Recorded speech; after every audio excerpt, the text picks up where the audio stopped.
Alasan kedua, kenapa kita membahas kitab ini? Karena ada dosa yang lebih besar dibanding dosa syirik. Kenapa ada dosa yang lebih besar daripada dosa syirik? Bukankah dosa syirik adalah dosa terbesar? Ternyata ada yang lebih besar. Dosa apakah itu? Yaitu dosa berbicara tentang Allah tanpa ilmu. Itu dianggap lebih besar dosanya daripada dosa syirik. Kata siapa itu? Kata Al-Quran. Kata Allah Subhanahu wa ta'ala dalam Al-Quran, bukan kata manusia. Kalau ada orang yang berbicara, ya Qurannya mungkin benar dan pasti benar. Tapi apakah pemahaman dari Quran tersebut yang berkesimpulan bahwa berbicara atas nama Allah itu lebih besar daripada syiriknya? Apakah pemahaman tentang ayat itu benar? Kita katakan lebih dijamin kebenarannya daripada tidak memahami seperti itu. Kenapa lebih dijamin? Karena yang mengatakannya para ulama yang memahami ayat pertama dengan keilmuannya, dan keilmuannya itu tidak terbayangkan dan tidak terjangkau oleh akal manusia. Ada manusia yang keilmuannya seperti itu. Coba saja bayangkan oleh kita. Kita menghafalkan juz amma saja. Belum tentu sudah 10 tahun menghafalkan itu bisa hafal. Kalau mau dites orang-orang yang ada sekarang juz amma hafal nggak? Belum tentu semuanya hafal itu. Kalau dikatakan semua tidak hafal, agak mendekati kebenaran dibanding dengan mengatakan semuanya hafal.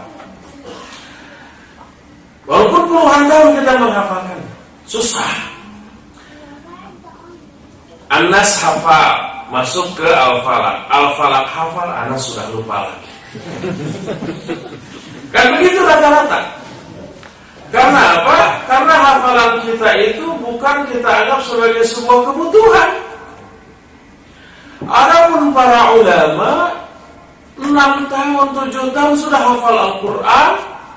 Dan seperti contoh Imam Syafi'i rahimahullah, beliau hafal Al-Quran 30 juz itu seperti kita hafal surah Al-Ikhlas.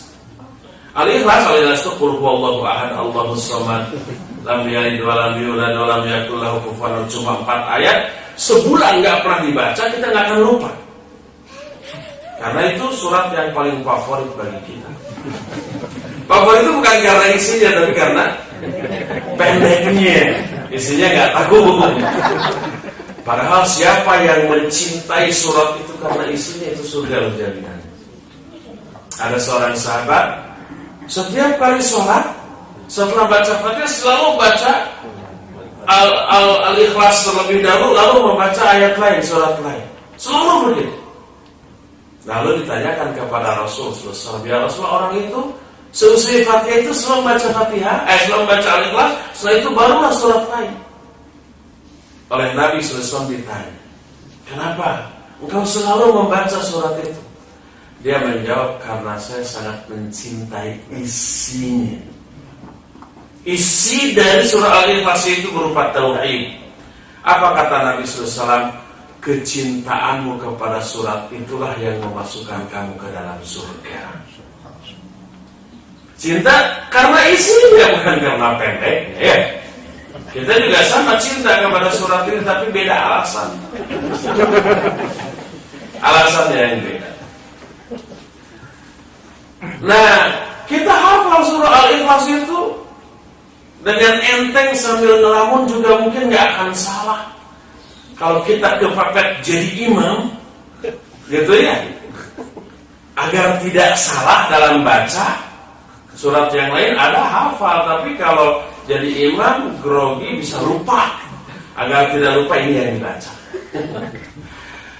Nah, Imam Syafi'i hafal seluruh ayat Al-Quran seperti kita hafal surah Al-Ikhlas ini.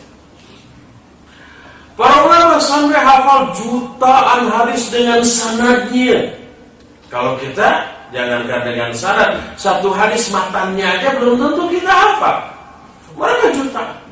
Dan apabila kita terapkan sekarang untuk menghafalkan surah, kayaknya nggak mungkin dan mustahil ada orang yang hafalannya seperti itu.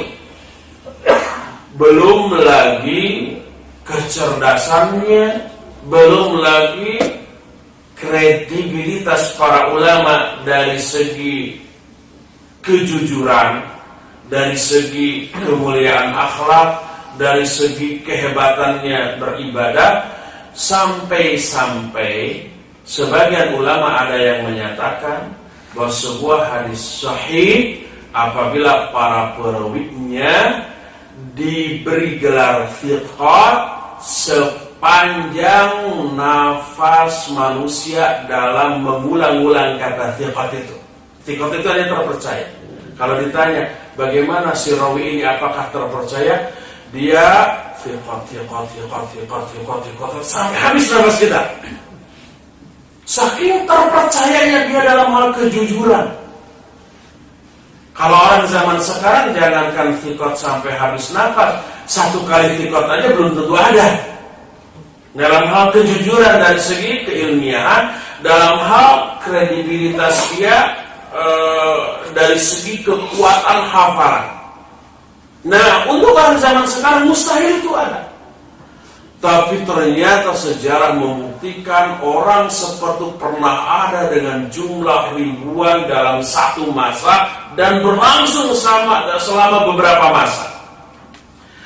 Nah, oleh karena itulah maka ulama dengan kualitas keilmuan seperti itu ditunjang dengan kebersihan hati yang juga hampir mustahil dimiliki oleh orang pada zaman sekarang, ditambah dengan kezuhudan kewaraan dia dari urusan dunia dan seada keistimewaan lainnya, semua potensi istimewa tersebut dipakai sebagai alat untuk memahami Al-Quran. Dan orang yang sebenarnya bukan satu dua tapi ribuan kemudian berkesimpulan dengan kesimpulan yang sama. Makanya kesimpulan yang sama yang mereka hasilkan dari pemahaman sebuah ayat jauh lebih bisa dipertanggungjawabkan daripada penentangan orang-orang zaman sekarang terhadap pendapat mereka. Nah, salah satu ayat yang menjelaskan bahwa ada dosa besar selain syirik, yaitu dosa berupa berbicara tentang Allah atas nama ilmu. Allah jelaskan dalam surah Al-A'raf ayat 33.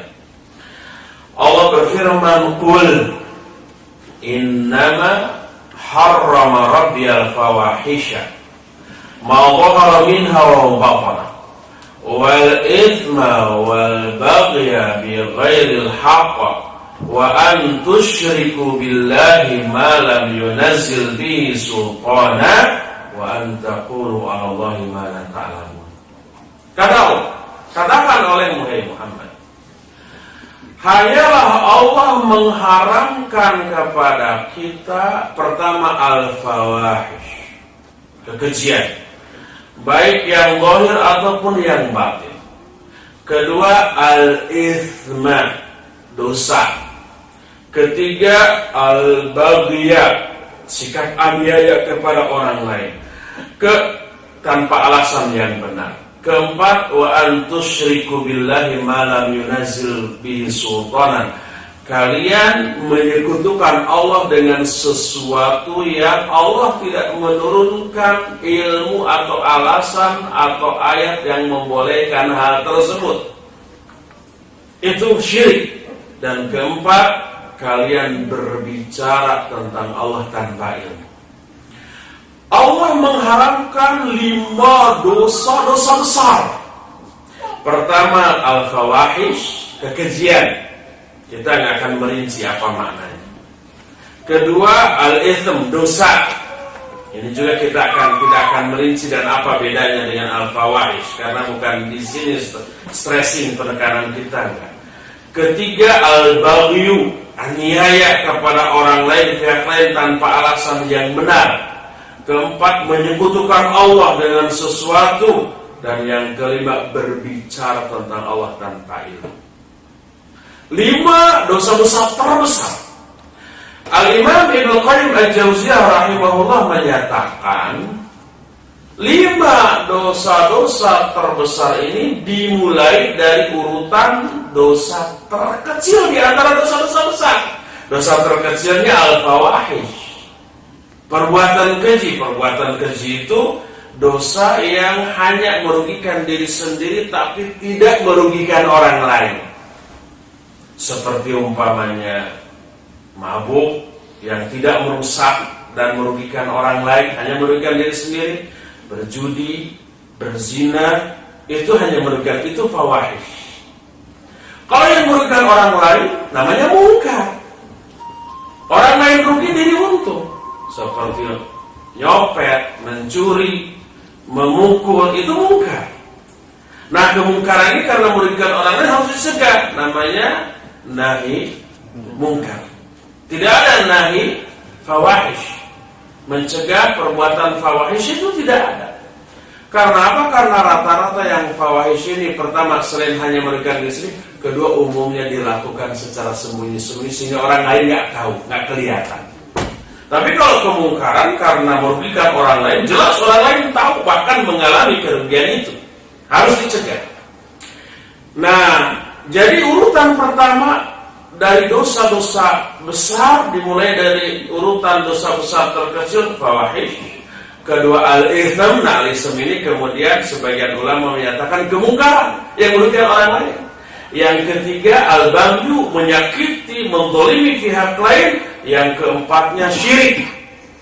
Ini lebih besar lagi daripada 3. Dan di atas syirik itu ada dosa yang lebih besar, yaitu berbicara tentang Allah tanpa ilmu, termasuk membicarakan asma dan sifatnya tanpa didasari oleh ilmu yang memadai.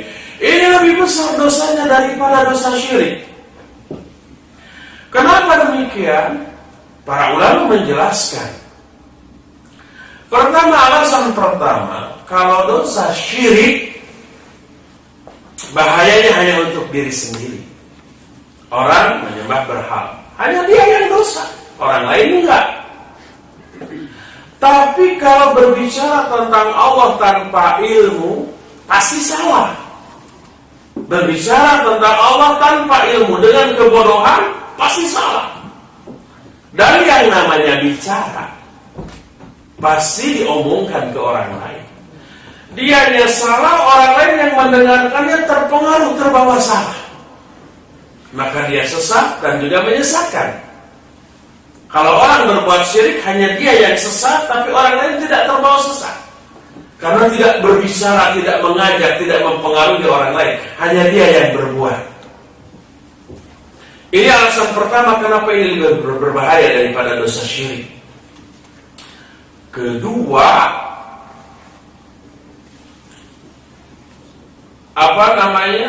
dosa karena berbicara tentang Allah tanpa ilmu bisa dianggap lebih jahat daripada dosa syirik. Karena kalau dosa syirik mengangkat derajat makhluk setingkat dengan Allah Subhanahu wa ta'ala. Allahnya tetap diagungkan. Orang musyrik itu tetap mengagungkan Allah, tapi selain Allah ada juga yang diagungkan. Mengangkat derajat makhluk setingkat dengan Allah Subhanahu wa ta'ala. Tapi kalau berbicara tentang Allah tanpa ilmu, menurunkan derajat Allah setingkat dengan kehinaan makhluk. Dan ini lebih besar kadar kriminalitas atau kejahatannya daripada dosa syirik. Kalau syirik, Allahnya tetap diagungkan, tapi ada makhluk lain yang juga diagungkan dalam hal tertentu selevel dengan Allah Subhanahu wa ta'ala. Akhirnya dia sujud kepada Allah, dia juga sujud kepada makhluk. Allahnya tetap diagungkan, tapi ada makhluk lain yang diagungkan. Kalau berbicara tentang Allah tanpa ilmu, Allah yang agung diturunkan serendah-kerendahan makhluk. Sebagai contoh, salah satu akibat dari berbicara tentang Allah tanpa ilmu, lahirlah pemahaman atau keyakinan Allah itu mujassimah. Mujassimah itu berjasa seperti makhluk, memiliki jisim seperti jisim makhluk. Allah memiliki sifat yang sama seperti sifat yang dimiliki oleh makhluk. Nah, ini berarti menurunkan keagungan Allah sama dengan level makhluk. Nah, itu lebih besar dosa. Berdasarkan hal itulah maka tidak boleh kita berbicara tentang Allah tanpa ilmu. Wajib dengan ilmu yang bisa dipertanggungjawabkan. Untuk itulah wajib kita merujuk kepada penjelasan ahli ilmu dalam berbicara tentang Allah, baik tentang nama-namanya maupun tentang sifat-sifatnya. Dan kitab yang berbicara tentang asma dan sifat Allah itu banyak. Ada Al-Aqidah Al-Wasithiyah susunan Syekhul Islam Ibnu Taimiyah rahimahullah. Ada juga kitab Al-Aqidah Al-Tahawiyah, juga banyak berbicara tentang sifat Allah. Dan ada juga umpamanya kitab Asma wa Sifat susunan Al-Imam Al-Baihaqi. Juga ada kitab yang baru-baru ini terbit yang disusun oleh Syekh Profesor Dr. Abdul Razak bin Abdul Muhsin Al-Abbad dengan judul Fiqh Asmaul Husna. Dan salah satu di antara kitab yang secara khusus berbicara tentang asma dan sifat Allah adalah kitab Lum'atul I'tiqad Al-Hadi ila Sabil Rasyad susunan Al-Imam Ibnu Qudamah Al-Maqdisi rahimahullahu ta'ala yang kita akan bahas ini. Inilah penjelasan kedua kenapa kita mempelajari asma dan sifat Allah dan merujuk kepada kitab ini.